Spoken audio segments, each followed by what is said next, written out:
Yo ra anam la du ka West Jaiñtia Sports Association, ya ka Under-14 bat ka Shillong Sports Association, ya ka Under-16 Haka Meghalaya Youth League arja arpusau.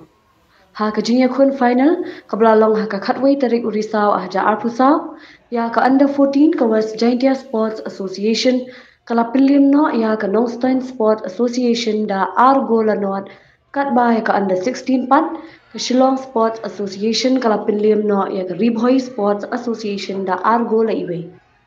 Ha ka Under-14 u Shanmiki Mirsyang na West Jaiñtia Sports Association ulayo ya ka nam player of the tournament but u Kaisarmi dekhar ulayo ya ka nam top scorer katba u Edi Marbanyang na Shillong Sports Association ulayo ya ka nam best goalkeeper. Ha ka Under-16 pat ki player ka Shillong Sport Association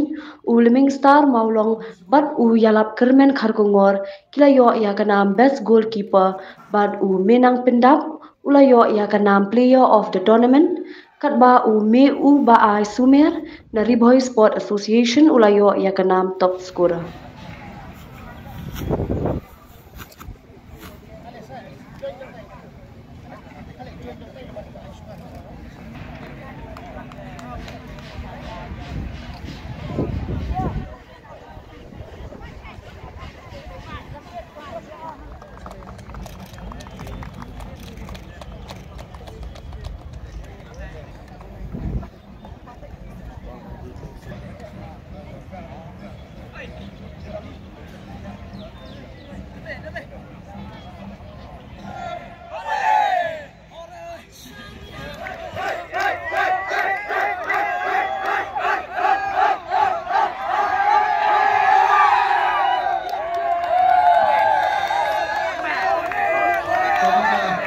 Haka Meghalaya